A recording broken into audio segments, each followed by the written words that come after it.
Darbhanga module. नमस्कार, ABP news पर हाजिर हूं मैं रुमाना खान। देश आज अमरनाथ यात्रा में जान गंवाने वाले गुजरात और महाराष्ट्र के परिवारों के दुख में डूबा हुआ है। बड़ा दुखद और दर्दनाक होता है अपनों को खो देना। आखिर क्या गलती थी उन निर्दोष श्रद्धालुओं की जो अपने जीवन की धर्म यात्रा पर निकले थे, खुश थे, पर कायर आतंकवादियों ने उनकी और उनके अपनों की खुशियां छीन ली। हमारी संवेदनाएं उनके साथ हैं।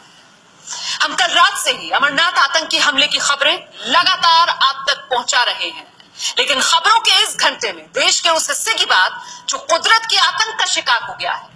आज हम कुदरत के आतंक की दरभंगा मॉड्यूल की बात करेंगे। इसके जरिए हम देश को आतंक से ज्यादा नुकसान पहुंचाने वाले खतरे से आपको सावधान करना चाहते हैं। हम आपको कुदरती आतंक के उन स्लीपर सेल की भी जानकारी देंगे जो आपके बीच में रहते हैं और जैसे ही मौका मिलता है सक्रिय हो जाते हैं। हमारी मांग है कि सरकार इस आतंक से भी देश की जनता को आजाद कराए।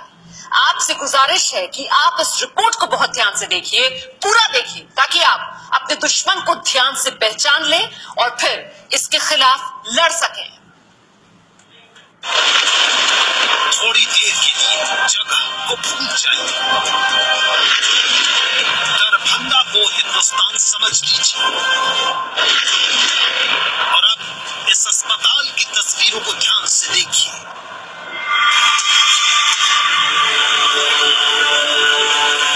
शहर का सबसे बड़ा सरकारी अस्पताल के परिसर में जहां तक नजर जाए पानी ही पानी,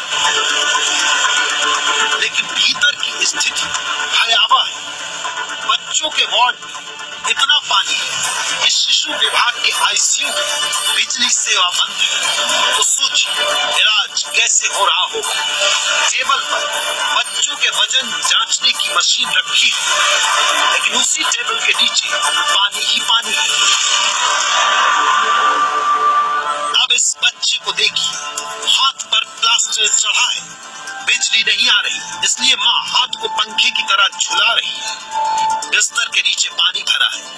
दूसरे बिस्तरों पर भी मरीज इसी तरह लेटे हैं। इमरजेंसी विभाग की हालत और भी बदतर है। घुटने भर पानी है। पानी भरने की वजह से डॉक्टर चेंबर में नहीं बैठ सकते, इसलिए बाहर निकल लॉबी में पानी के बीच जरूरतमंदों का इलाज कर रहे हैं। टेबल पर पांव रखकर बैठने को मजबूर है ये डॉक्टर साहब। नर्स और डॉक्टर पानी के बीच इमरजेंसी में आए मरीजों का इलाज कर रहे हैं।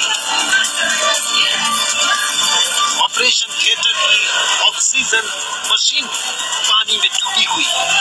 ऑपरेशन थिएटर घुटने घुटने तक पानी में डूबा है।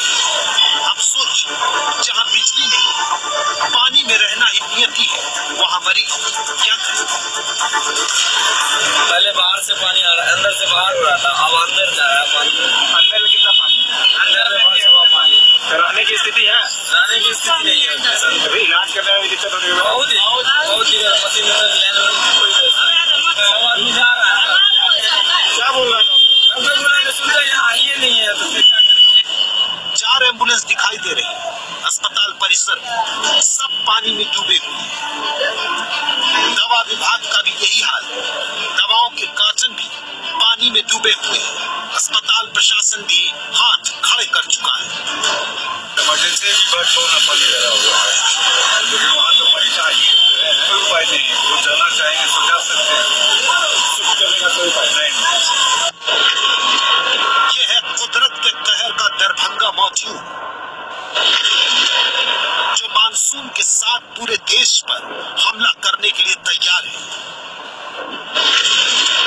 क्या हमारी सरकार इस कुदरती आतंक से लड़ने के लिए तैयार है? क्योंकि कुदरत हर साल हमें तबाह करने के लिए अपने आप को सक्रिय कर लेती है, लेकिन सरकारी उपेक्षा और अनदेखी के स्लीपिंग सेल इसे और तबाह करने में भरपूर मदद करती है। हम आपको दिखाएंगे कि कैसे कुदरती आतंक बर्बाद करता है दरभंगा मॉड्यूल के जरिए। लेकिन ये भी जानिए देश में कुदरती आतंक का आंकड़ा क्या है। आपका कलेजा कांप जाएगा। 1953 से अब तक 44 करोड़ हेक्टेयर जमीन पर बारी बारी यानी साल दर साल भारी बारिश और बाढ़ का असर पड़ा है। अभी देश का कुल भौगोलिक क्षेत्र 33 करोड़ हेक्टेयर है, यानी 63 सालों में मौजूदा जमीन से ज्यादा पर बाढ़ भारी बारिश का कहर टूटा है। पिछले 63 सालों में करीब 24 करोड़ हेक्टेयर इलाके को बाढ़ बारिश ने बर्बाद किया है। 67 सालों में अलग अलग करके 200 करोड़ आबादी पर कुदरत का कहर टूटा है, जबकि अब देश की आबादी 133 करोड़ है। यानी इतने सालों में जन्म मृत्यु जोड़कर जितने लोग कुदरत के कहर से प्रभावित हुए हैं, उतनी तो देश की जनसंख्या भी नहीं है। इन 63 सालों में 76 करोड़ घरों को नुकसान पहुंचाया है।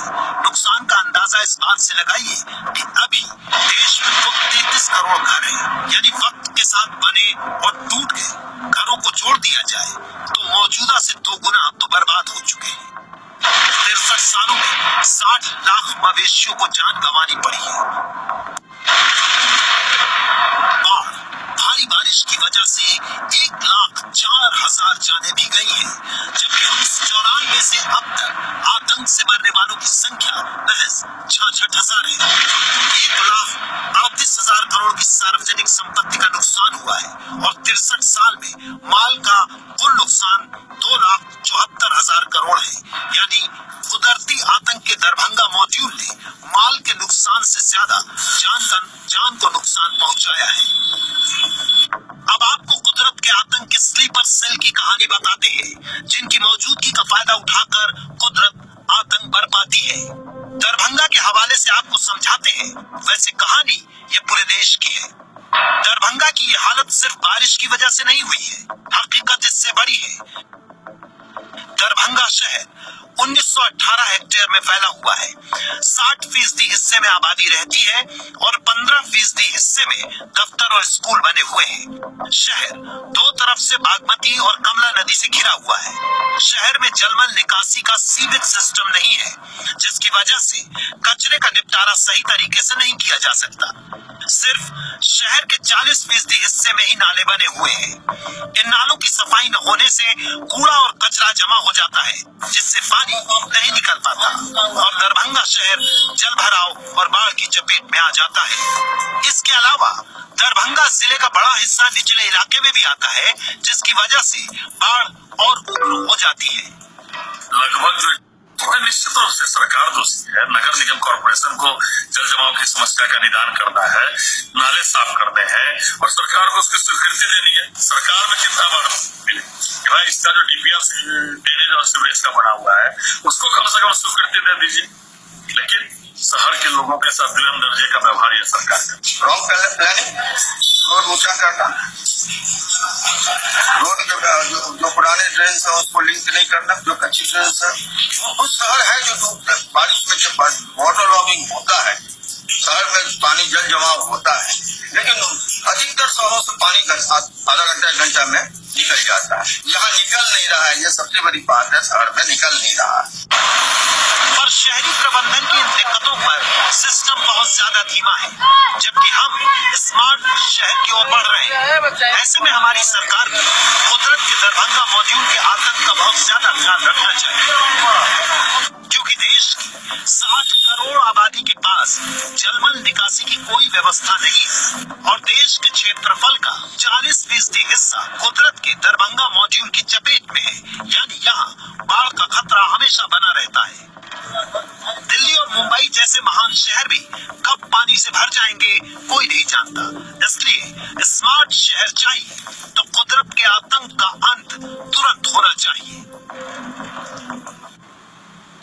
तो स्मार्ट शहरों का सपना देख रहे देश के लिए ये तस्वीरें झकझोरने वाली हैं। भारत सरकार का दावा है कि वो कुदरती आतंक के इस दरभंगा मॉड्यूल को अपनी स्मार्ट सिटी योजना से खत्म कर देगी। इसीलिए हमने बिहार के ही एक और शहर मुजफ्फरपुर का दौरा किया, जो कि केंद्रीय स्मार्ट सिटी प्रोजेक्ट की लिस्ट में शामिल है।